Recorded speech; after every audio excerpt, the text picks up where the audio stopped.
Villawood Properties, premier partner of the Rupertwood Football Netball Club.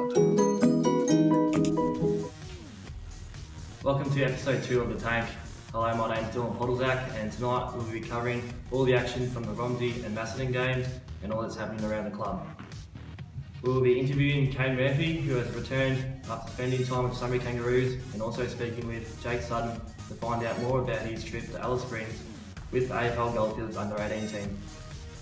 We will also be premiering a new segment, 60 Seconds with Feats, so keep an eye out for that. Stay tuned for The Tank.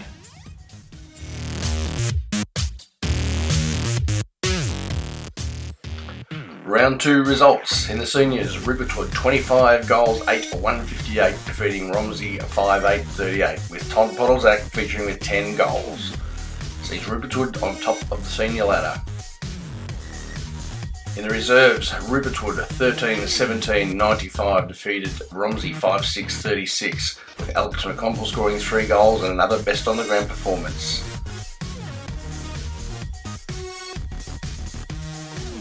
In the under-19s, Rupertwood 33-14-2-1-2 defeated Romsey 1-1-7.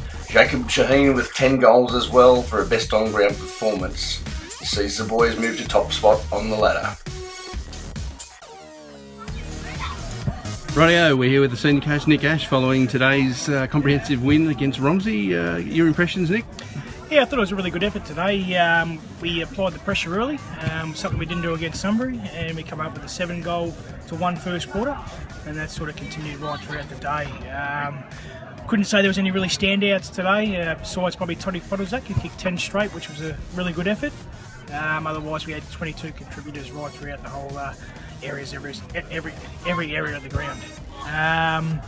Reserves had a good win, slow start, but got the job done in the end. I think they come away with nearly an 8-goal win in the end, which was really good. And the under-19s had a pretty comprehensive win as well. It's surprising. I thought Romsey on the back of their form last year may have delivered a little bit more. Were you aware they're missing any players today? Not sure if they were missing anyone, but I think they've had a bit of an interrupted preparation. I think last week's cancellation with the Diggers Rest game, with the power outage up there, sort of hurt them a little bit. Speaking to Corey after the game, their coach, haven't played a game for just over a month now, so I think that might have hurt their, as I said, preparation. I reckon they'll get better as the year goes on. They're such a young side, a lot of locals playing in that team. I expect them to be right in the mix come the end of the year. Indeed, a lot of upside for them and respect for Romsey with playing their juniors. Thanks, Nick, for your time, and we look forward to the Macedon game on Wednesday. Morfab Engineering, platinum partners of the Rupertwood Football Netball Club. Kane, welcome to the Tank TV, mate. First of all, tell us about your journey through Rupo with the juniors. Obviously, you started off in the nines. Tell us a bit about halfway through, mate. Yeah, I was fortunate enough to play at the club, all my juniors. Played in a few flags with the junior boys. Just play with my twin brother, which is always good. So always showed me up. So I was known as the shadow a bit. So it's good that he's not playing anymore. Beautiful. So obviously, after that, you've come through the under-18s and then on to seniors. Just your first senior game versus South Melbourne Districts in the VAPA back then. What memories do you have of that? Do you remember? I was still a young pup. I remember Dave Collins took me and my brother under his wing, and just remember sitting in the room, shitting myself. Didn't really want to run out, but no, it was really good. Kicked the goal, kicked the sausage. So yeah, no, it was good. What more could you ask for the first game? Yeah. Now going on to Cannons. You obviously spent a bit of time down before the Cannons for 2 years. Tell us a bit about that journey as well and the experience. Yeah, I was fortunate enough to play with some really good players, and Cam Guthrie and Tom Lucadore and my brother and that. Unfortunately, I broke my leg. Just too many kicks, But so I didn't really see many of the Cannons. But yeah, the next year I'm going to play them. Yeah, so moving on to that, VFL, Coburg, first senior game at Cardinia Park, now GM at HBA Stadium, versus Geelong. Yeah, Can you remember that? Always a boyhood dream going down to play at the Caterers. Followed the Geelong Cats all my life, so I was a little boy just running around, wanted to get everyone's signature, so pretty funny. But no, I really enjoyed it. I played horrible, spewing, didn't kick any goals, just pretty much sat on the bench all day. So, anyways, Oh, one to remember, eh? yeah. So moving on to the Premiership, Summer Kangaroos. You crossed over there for a couple of years. Tell us what that Premiership meant to you, mate. That first senior one. Yeah, it was really good. I mean, I don't know, I didn't expect anything going into the season. I remember it was a pretty close game, wasn't Yeah, it was a very close game. We come in about 30 points behind going into the last quarter. We didn't know how we were going to go. And then I remember Meech's little son come over with a little cup and he's like, "You're not going to win the cup today, Danny, but you can have my cup." And that's when we all like sort of lifted and turned it around, and he was lucky enough to kick the goal at the time. So get us over the line by 2 points. It's pretty special. Perfect. And moving on now, back at the tank. Big season ahead. Got any expectations for season 2018? Oh, I'd love to be at the end of the year holding the cup up with Boober and having a few drinks out of the cup. But it's a long way to go still, and hopefully we put our heads down, bums up, and we're consistent throughout the year and get the chocolates at the end. Yeah, hopefully you do. Last thing, a few of the boys have been saying you got a nickname coming around. I haven't heard before. Can you tell us where the nickname Cowboy Kane comes from? Oh, sort of like a Lone Ranger type setup. No, I don't know. I think Boober's got your leg there. Yeah. He's, yeah, don't worry about that. Alright, move on from that one. Thank you, Kane, for being on the show. It's a pleasure. In this week's round of netball, Rupertwood in A grade 44 defeated Romsey 39, with Abby Gilmore scoring 23 goals for the home side. Best were Lara Keating, Abby Gilmore and Claire Johnson. In B grade, Rupertwood 48 defeated Romsey 21, with Hannah Keane scoring 36 goals. Best, Neve Varland, Emily Katona and Beck Said. In the C grade, Rupertwood 43 defeated Romsey 16, with Michelle Cliff bagging 23 goals. Best players were Maddie Stafford, Michelle Cliff and Charlotte Bates. In the under-19s, Rupertwood completing a clean sweep in the netball, 52 defeated Romsey 7. Hannah Keane scoring 21 goals. Best on the court was Holly Bates, Neve Varland and Charlotte Bates.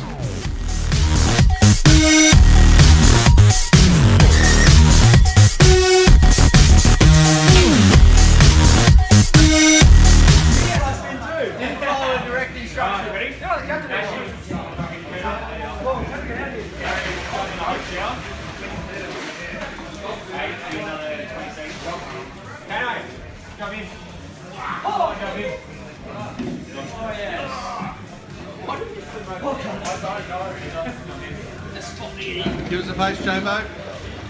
Oh, I had a vasectomy last week. I've been asking that all week.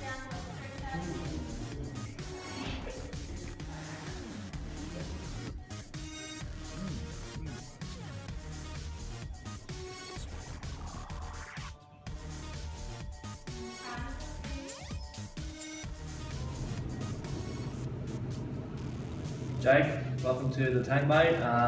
Just got a few questions for you. So obviously last year under 18s was your first season in the comp, and you managed to kick 50 goals. So tell us, did you change anything over the pre-season?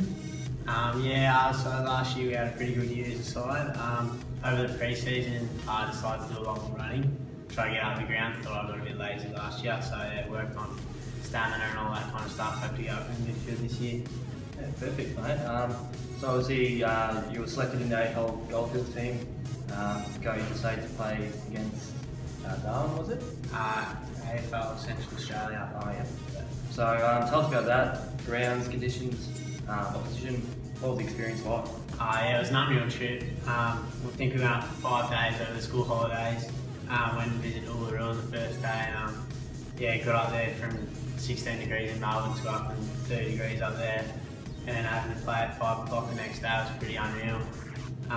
Conditions were perfect. We played at Traeger Park, and yeah, that was unreal. And just a lot of heat. It was a lot harder to play up there. Yeah, and it was great.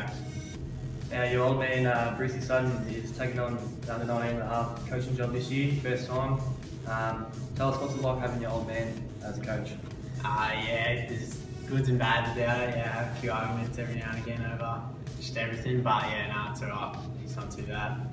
Perfect, mate. Season 2018, so what do you expect it to bring to you, and how can you improve on it? So far I've had a good start. I've been playing some not bad footy. I've been doing alright.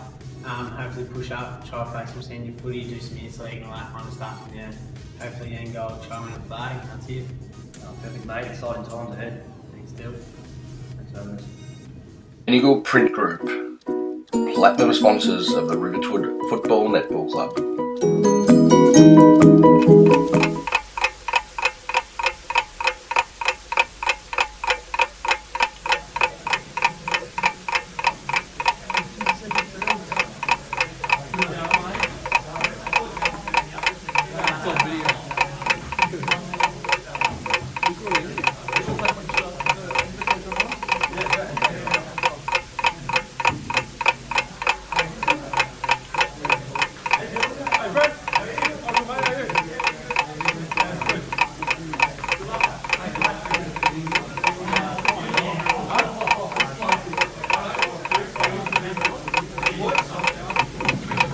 Alright, thank you. That's all you got. Todd, welcome to the tank, mate.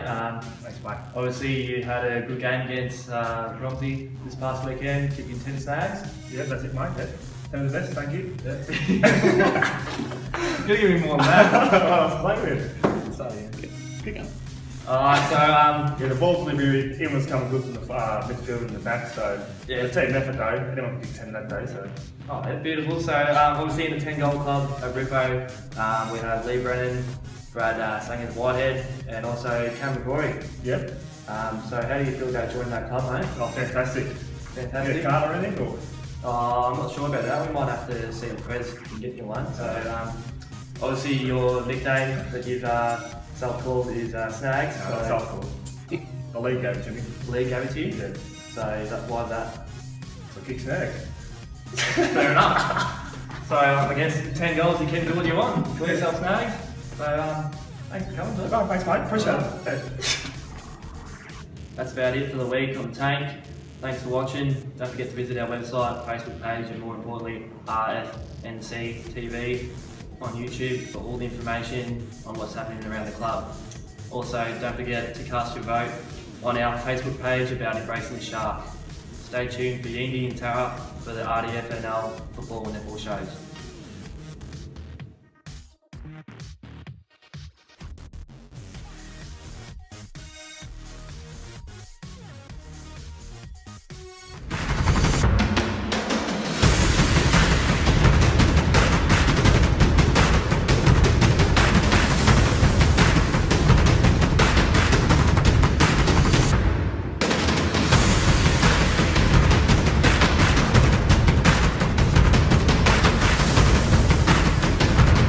Big g'day and welcome to another big edition of the RDFNL Footy Show. Looking back on round two, my name's Andrew. I'm joined by Tara Murray from the Star Weekly. In round two, what a game! What a round it was! What a lot of games that we had, and some surprising results and some close games. It was. We had a couple of close games, and then we had a few blowouts. I think larger margins than we expected in some of those games. So it was a really interesting round two. Yeah, it definitely was. The first game we'll talk about. We did speak about this team about they probably needed to play round one to get an idea of where they're at.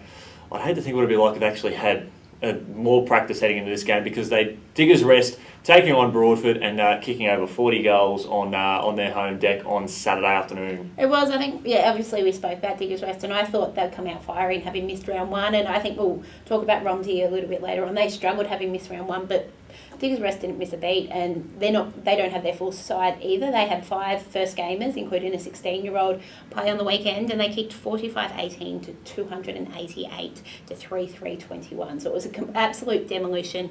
I think they had 12 scorers on the day. Mark Freeth kicked 9, Cam McCabe kick 8, and you've got Brent Tuckey who's come back to the side, kick 6. So that's a handy inclusion there that we hadn't spoken about for the Burrows. So a really good first up performance from them. And you mentioned the first 2 goal kickers; they're small forwards as well. So 17 goals, and Cam actually plays more on a wing, and so to get 17 goals out of your two smaller players out of 45 is a pretty good effort. Exactly, and obviously Tuckey's a bigger one. You're missing Luke Smales, still has to come back into that side as well. They have plenty of inside 50s, so you would have had guys rotating through that forward half and changing around, and probably midfielders running into the 50 as well. So they've got a lot of options, and that's what we sort of found about the Burrows last year. They had different guys leading their goal kicking every week, and it's probably something we'll see again this year. Not all doom and gloom there for Broadford, because they kicked 3 goals for the game, all in the first term, so they started strongly, so they could take a few positives out of that, and it's just a shame that they couldn't go on with the job. It is, and obviously some of these younger guys are getting experienced against those top sides, learning what they have to do to take that next step. So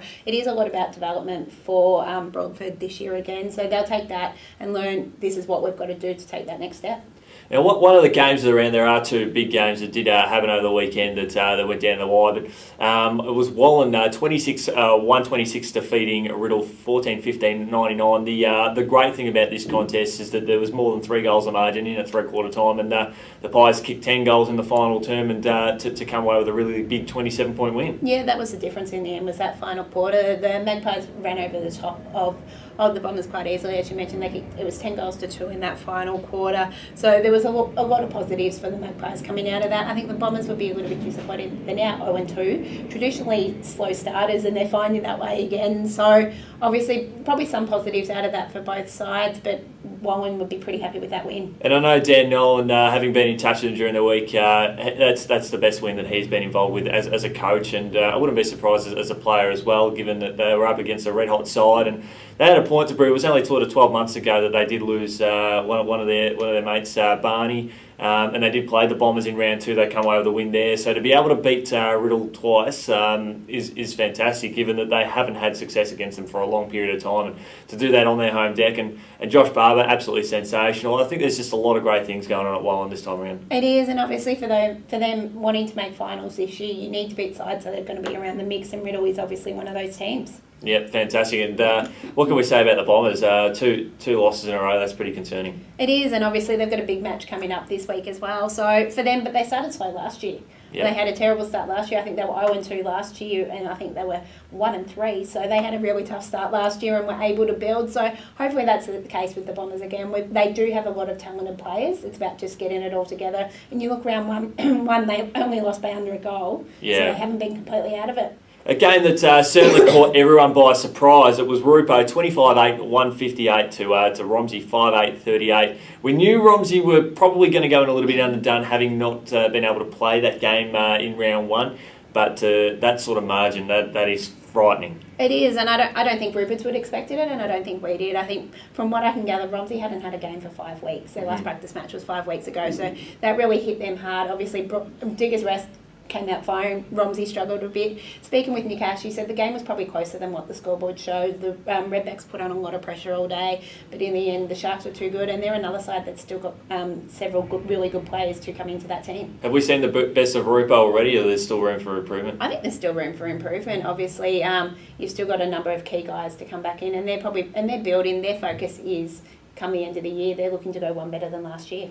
Macedon unfurled their 2017 senior premiership flag on the weekend against Lansfield, winning 19-19, 133-22-14. Probably a result that we weren't surprised about. Yeah, it was exactly what we expected. You've got the reigning premiers against a side that struggled last year, and the Cats did what they had to do. It was a 100-point margin, but it wasn't massive in the context of what could have been. Obviously, we compare the Diggers Rest Broadford margin, which is similar there. But the Cats got over the line. You had Chris Kilmarson kick 7, so he started the season really, really well, and the Cats are doing what they have to do. And Lansfield probably they're not as they've still got some positive signs in that lineup too.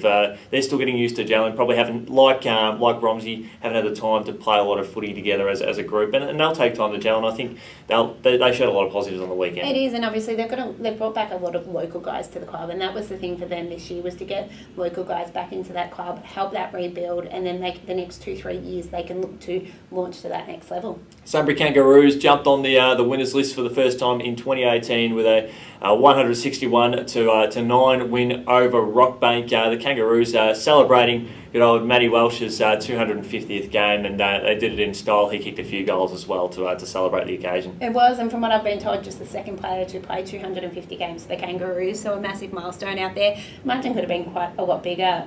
Sunbury kicked 23-23, so you've got that obviously tough start for Rockbank as well. They've just got to keep battling on and get positives out of every single game. They've just kicked 2 goals across 2 matches, so very tough start, but they've just got to build on what they're doing and make sure they're getting the basics right for that long-term future. Definitely a bit of development there, but for the Kangaroos to have 46 scoring shots, given that the punters probably didn't have the greatest expectations of them at the start of the year, but they pushed Rubo in round 1, and they were outstanding there. Anthony Layden's doing some great things down there at Borden Reserve. Exactly, and you look at, as you mentioned, they round 1, they pushed Rupert's Wood for that first half. They play the footy they played in that first quarter. They'll push every side in the competition. So there is some good signs, and they do still have a lot of that group there from last year, and they've still got several premiership players among that side as well. So there is still a lot of experience, and they're just bringing through some of those players who have been in the 18s, who have been in the successful reserve sides as well, coming through. So there is a lot of good signs down there. Speaking of good signs, Melton Central showed a lot of good signs in their loss to Woodend Heskett on Saturday night football. The Hawks winning by 15 points, 89-74. For mine, watching the game live, Centrals were the better side on the night. I think for most of the game, it was just quite an inspiring performance by them and the Hawks. They come back in the last term and sort of did what they had to do, but as a bit of a cliche, but I think the Centrals were electrifying. They were red hot to every contest, and when you got Dylan Weir up forward kicking big bags of goals, they can be pretty menacing when they are on song. Exactly, and I think Centrals probably come away disappointed they didn't get the points. 12 months ago they managed to get over the Hawks when they were the underdogs there, and they had a real hot chance to do that on the weekend again. If they had done that, they start 2-0 and knock off a side that everyone's sort of expecting to be on the rise this year. For the Hawks, these are the games they need to win. And this is the difference between them playing finals and not playing finals. If you're dropping matches to sides that are down the bottom of the ladder, you're going to struggle to make finals. So it was a game they had to win. Yeah, definitely. Tom Gawthrop outstanding in the final term. He took 2 contested marks in the forward 50 and kicked goals from that swayed the momentum, but they were down by as much as 3 goals for a lot of that second half, and they're able to sort of come back fighting full of strong. But disappointing with Dylan Weir. He was sent off the ground late in the game at a very crucial part of the game where there was only 1 goal the margin at a crucial stage of the contest. So and he was marking everything that was going his way and kicking straight. I think he kicked 6 goals, 1 for the night. Was amazing. And I think he kicked 5 goals in round 1. Correct. So that's 11 goals in 2 weeks. He's really had an impact in this competition stepping in. So if he ends up getting suspended after being sent off, it's going to be a big loss for Centrals there because he's provided a real target up forward for them. Spot on. And before we wrap up, we've got one big game that does take place tomorrow at Tony Clark Reserve. Love the rivalry between these two sides to kick off the to round 3 action. We do have Macedon playing host to Rupert's Wood at Tony Clark Reserve. This is going to be a great game. From all reports, the weather is going to be pretty good. So I think it's 20 degrees in Melbourne, which means it'll be like 8 or 9 at Tony Clark. But it should be a fantastic day. I'm glad I'll be in Melbourne with that weather like that. But obviously, it's a massive match. Anzac Day always has a lot of atmosphere between these two teams, but it takes another level this year where it is actually the grand final rematch. So Macedon probably has had the wood over Rupert's Wood the last couple of years. They've won both the Anzac Day clashes. Macedon won all 4 matches between the sides last year. So you've got the two teams, obviously, they have had some good battles. They were all pretty close battles last year, but the Sharks weren't able to get the job done. So I think this for them is one to get over the line and to get over the Cats and have a win against them. Definitely right. Your tip for this one? I've tipped the Sharks this week.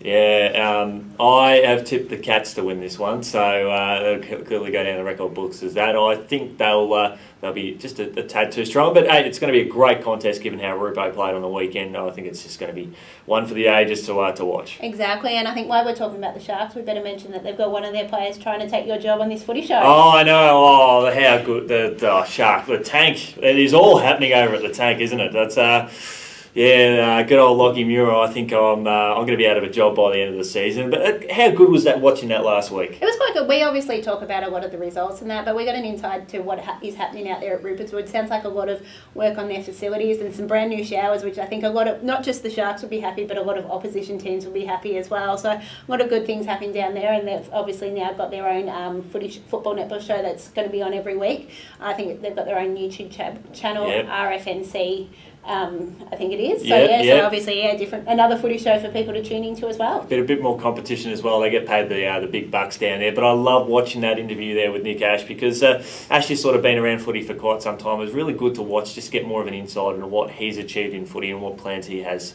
for the Sharks. So get on down there. Make sure you we'll be having the links right throughout the RDFNL social media pages to direct you to that show. We actually shared the video the other night, and the hits went. I think we got more hits on that post than we did on our actual show, Tara. That is... We're going to have to lift our game. Oh, I know, we're certainly going to lift our game. So make sure you check out on that later in the week. We'll look forward to catching up with you later on the week here on the RDFNL Footy Show. Tara, thanks so much for joining us. Catch you then. Thanks,